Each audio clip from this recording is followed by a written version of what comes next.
Hey, hi, welcome. It's me again, Mission, and welcome to the episode of Mission's Workout from Home, Season 4, episode number 18.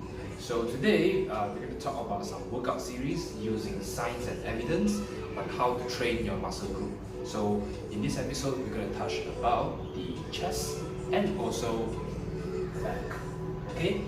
So if you just tune in to this channel, now why we use science, why we use evidence? Number one, science is, I would say, is a very true path, right? Because science will always tell us the truth, right? It doesn't care about emotions or our personal observations or stuff, right? So we can use science. But what about evidence? Evidence is, well, if a lot of people are getting success with the same method, chances are these are evidence-based, so we can use this evidence to our advantage, or in this case, to shape up our body, if you will. Right, so you just joined the channel, welcome to you, and if you don't mind, you can actually put a like or put a share, or even just drop a comment in the video so we can keep this program a little bit more lively. Okay, so without further ado, I'm going to start with explaining how to train the chest. So let's talk about the chest first, alright? So you are, especially if you're watching this, you're a guy, you like to train the chest a lot, but you keep doing a lot of exercises and you still don't get a lot of growth, even though you want to see growth, assuming you get your proteins, your sleep, everything well. Now what could be the factor to let you grow even more muscles on the chest area? So I'm going to touch a little bit about the chest first. So first, to get the thing growing or to get the thing building muscle, let's understand a little bit, alright? Don't worry, this is not a science class. You're not going to get bored. I'll do my best to keep it short and simple so you guys can understand. Alright, so what you want to do is you look at the chest over here. So the chest has two major parts. In chest, the scientific term is called pectoral. So if someone say I train my pecs, P-E-C-S. It's actually a short form of pectoralis. It's just a scientific name for chest. So the chest has two major parts. One is pectoral major and pectoral minor. So I repeat up. So there's one pectoral major, the major pecs, major chest, and the minor muscle of the chest called minor pectoral. Minor pectoral. Major pectoral, minor pectoral. Alright. Now, so you understand now there's two parts of the muscles, right? Major. So how do you train exercise around it? So now that you know a major and a minor. So do you think if you spend a lot of time training the minor, are you going to get a lot of results by training on the minor? Chances are not really. Why? Because the payload here is so small. So if I want to have a big chest or a nicer chest, I want to build a little bit bigger this area, because this area is more visible, or should I say, it's a better use of your time and effort. So doing training here a bit more will be great, but don't forget here, because there's also muscle here, right? So you train here as well. So putting everything together, so if you can find exercises that you can train here and here, so you guys can see this area, then it means that you are almost fully covered. So let me show you some examples. I will show isolation first, then later I will talk about compound. Alright, so isolation is defined as using one muscle only. Compound is defined as using multiple muscle groups. So we're going to show one exercise each to just train here and also train here, and then put everything together. Okay, now before we talk about how to train the muscle, maybe I share a little bit of a cue how to feel the chest, right? So we know there's two major parts. Why don't we learn how to feel first, right? Catch a grip, alright, no pun intended. So what you do is you place your hand here. So if you don't know how to feel the chest, you just place your hand here. I want you to keep your hands close. Okay? So think of your elbow, want to touch the elbow. Right? So you look something like this. Okay, so again, from here, right, you think of one to cover. So when the elbow touch the elbow, you probably feel a nice squeeze on the chest.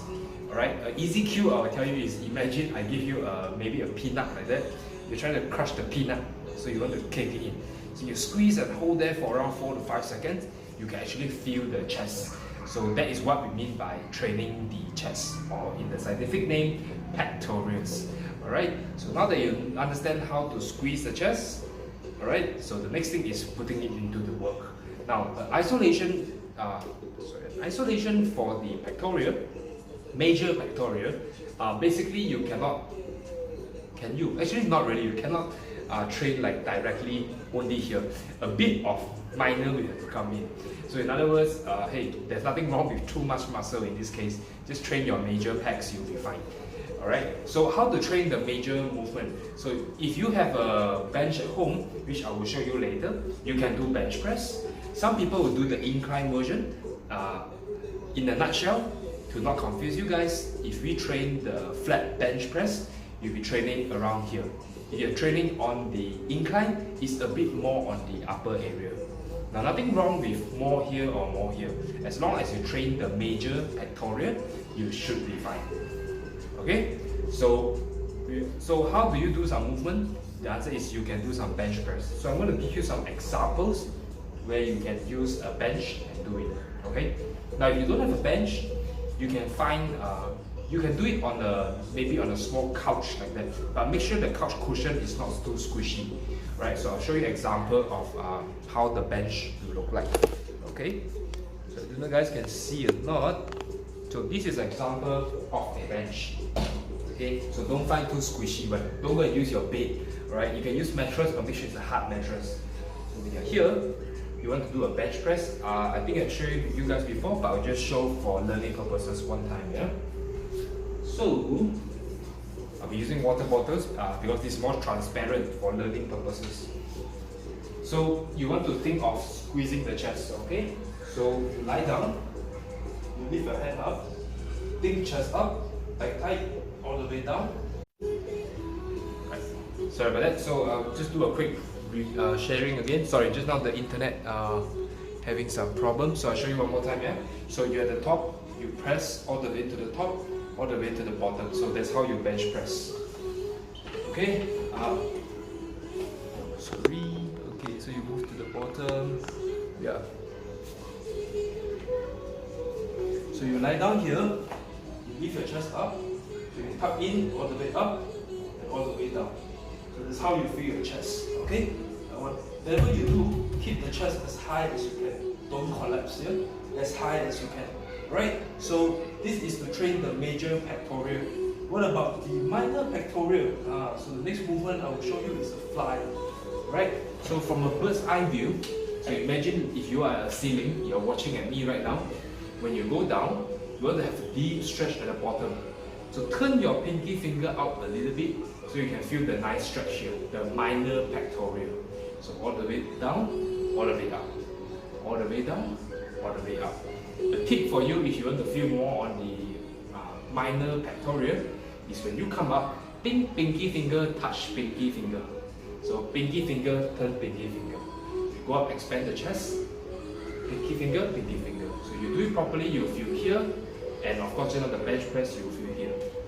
Alright, so as the name suggests just now, since major pectoral is a bigger muscle compared to minor pectoral, it makes no sense one person keep doing flies and don't do a bench press. Okay, why? Because the payload is just so small, right? I've seen people in the gym or they do the chest exercise, they do a lot of fly, but they don't do a bench press a lot. So, and they wonder why their chest cannot grow. So you might want to take note on that, okay? Because hey, they're using evidence, alright? This is a group of people who do a fly and didn't get results. And then you see people who have very big chests, you're a bodybuilder, they will do some sort of bench press. They don't do flies a lot, okay? Or should I say, not as much as a bench press. So perhaps something we can learn from there, okay? So if you don't have a bench, what can you do?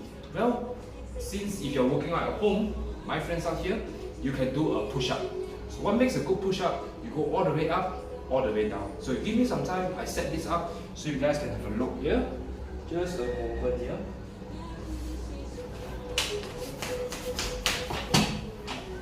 Okay, so a push-up, what makes a good push-up? A good push-up all the way up, all the way down. So if you put everything, let me move a little bit lower so you can have hopefully a better look here. Okay, I hope this position is well. So you'll be here, right? All the way up, all the way down. So full range of motion is key, right? Let's say if you only can do 3 or 4, hey, no problem. Doing 3 to 4 is better than doing half rep of 10. Why? There's a saying goes, quality over quantity. So it's the same. So you don't want to do all half rep. Make sure all the way up, all the way down. Okay?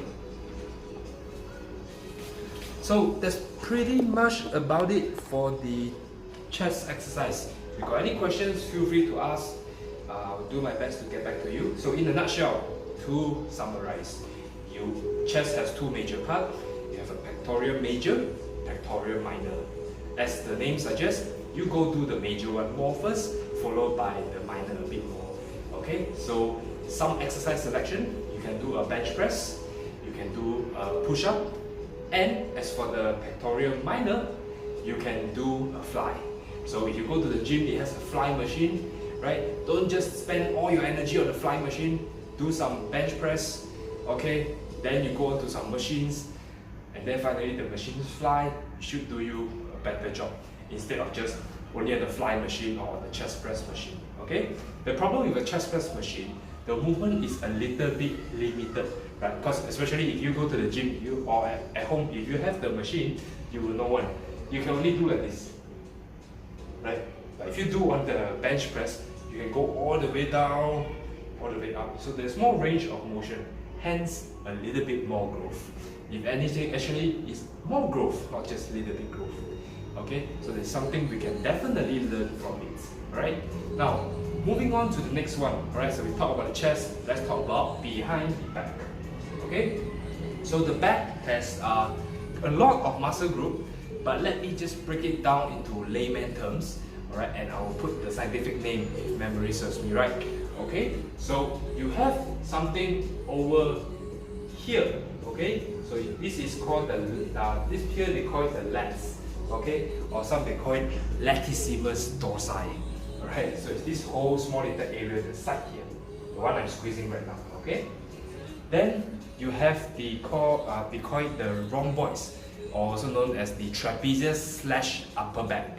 Okay, so the whole rhomboid is actually before I start, rhomboid comes from the shape of rhombus. So rhombus is like a kite shape. Okay, so the whole back, imagine at the back, they actually have like a kite shape. So the whole shape kite, and imagine you color inside the square, right? The not square, the space inside you color it is your rhomboids in a nutshell. So that means it's going to consist here and also here. Here, 3, 4.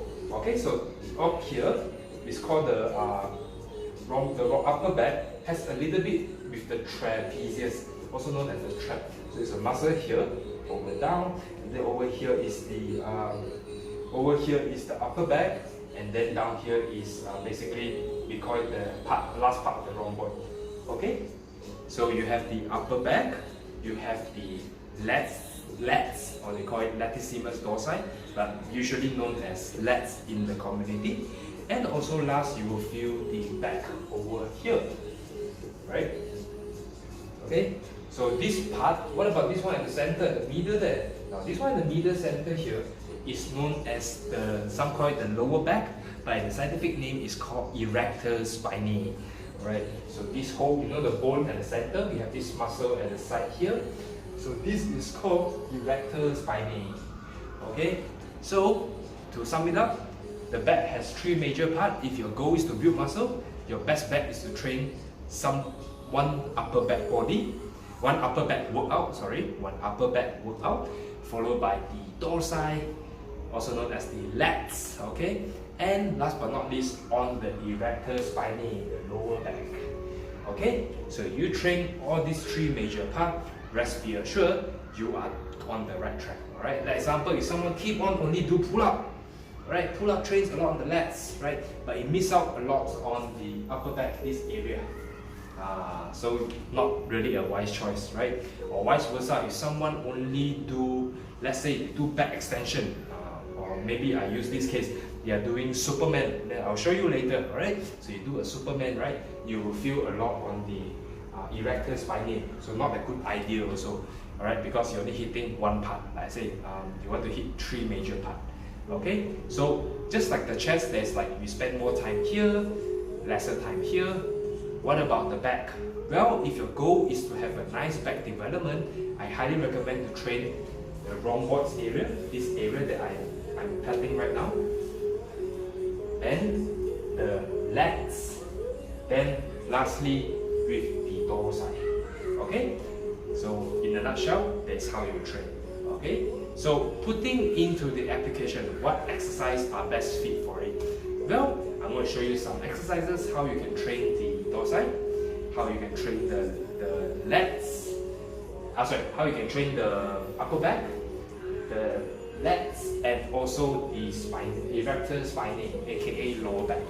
Okay, so I'll show you the first exercise. First exercise is actually on the, let's do the upper back first. Okay, so one of my favorite back exercise personally is to do some sort of rows. Alright, R-O-W-S. Okay, so the definition of the reason why you do rows is you can feel the entire rhomboid. Remember the kite area we talked about, that color in between, so that is the rhomboid.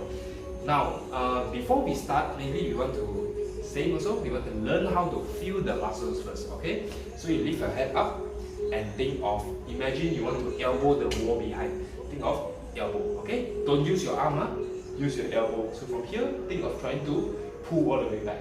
Okay, pull all the way back. Okay, now we add one more thing. When you learn how to pull to the back, when you go down, feel a nice lengthening this area, a nice lengthening at the bottom.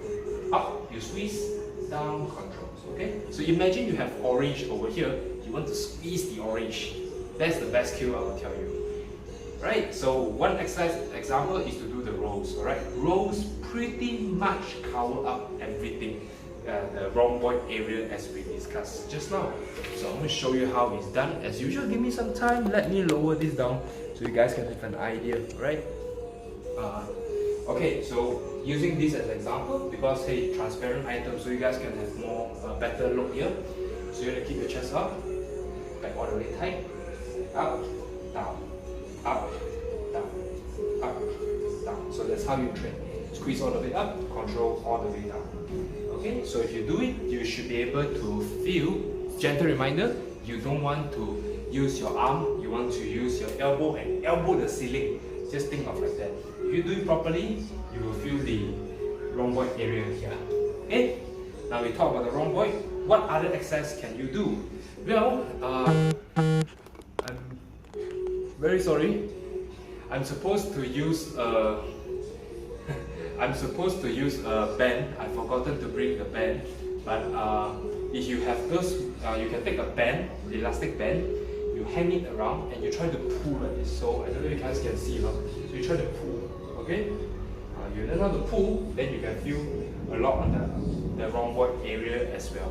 Okay, now up next I'm going to talk. We talk about the rhomboids already. Now we train the lats here. So how to train the lats? Well, I don't have the equipment over here, but if you can go outside and there's a pull up, there's a bar for you to do pull-ups. Pull-ups are excellent too, so you can feel a lot here, right? Now if you can't feel over here, or you're not strong enough to do a pull-up, if you go to the gym, there's a lat pull-down machine. So you kind of like sit over here, and you have like a stick like this, you pull all the way up and down. So the idea is you want to squeeze a lot here. So you squeeze all the way down, and all the way down. That's how you do it, okay? Now, we cover on the lats, we cover on the rhomboids. Now what about the erector spinae? So I'm going to show you how to train the erectors. There are a lot of ways to train. If you recall, there's an exercise called the Romanian deadlift. If you do the Romanian deadlift, you will actually hit a little bit of erector, right? But for today's learning purposes, since we just want to hit only on the back and just only be here, then I'll show you an exercise how to do. You can do it at home. All you need is a yoga mat and yourself. You should be able to get it done.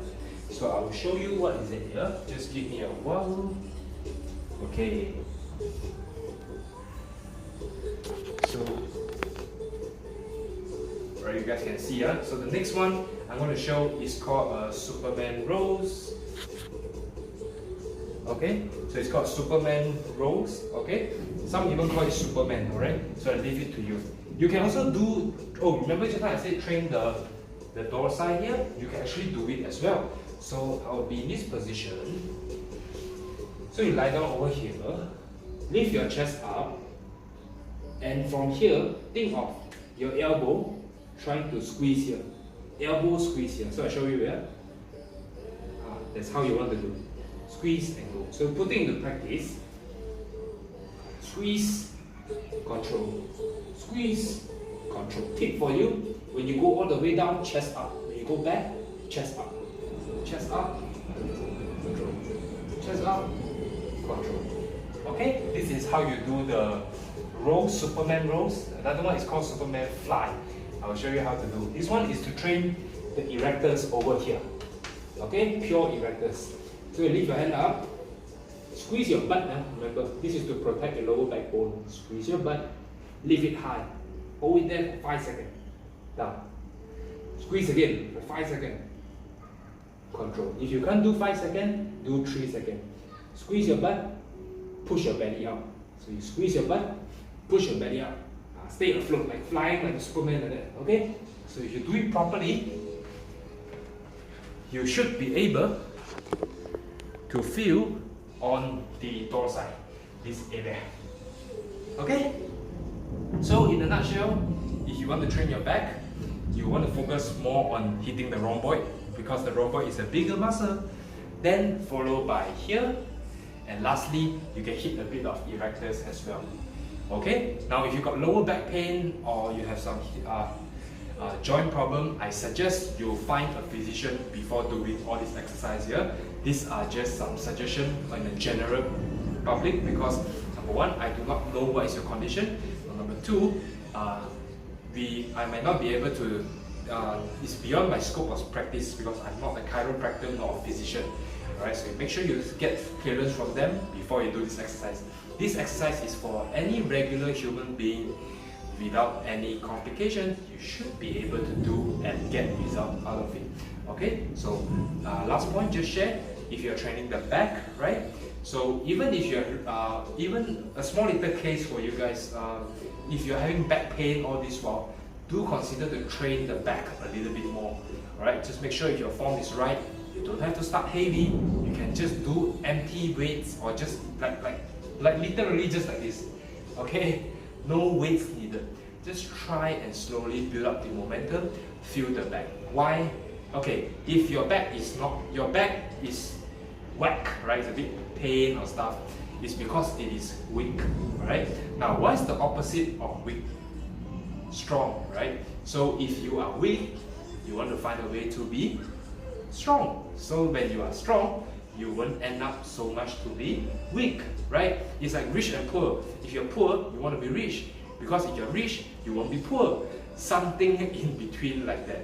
Okay, so in a nutshell, make sure you train in proper form. Make sure you squeeze those muscles. Don't just fly here, fly there without doing anything, without anything in context. Make sure you really can feel, you can squeeze, and you understand a bit of those muscle groups so it's easier for your understanding.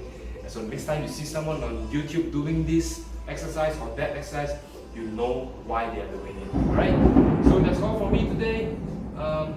Thank you so much for your time, and I'll look forward to meet you guys again on next week. So next week is episode number 19. I guess this is the final week of season 4. Alright, so next next Tuesday that is, I'll be sharing with you perhaps a little bit dark secret. I'll share a little bit what the fitness industry didn't want to tell you, right? So maybe something in between like that. And of course, on Thursday, I'm going to share the final one. We touch the back, chest, legs, shoulder. Finally, last but not least, I'm going to touch by, hey, you guess it, hitting the core and hitting the arms, tricep, bicep, you name it, you got this. Okay, so till then, thank you so much for joining. You guys stay at home, be safe, and always remember, you can always work out from home. That's it, bye bye.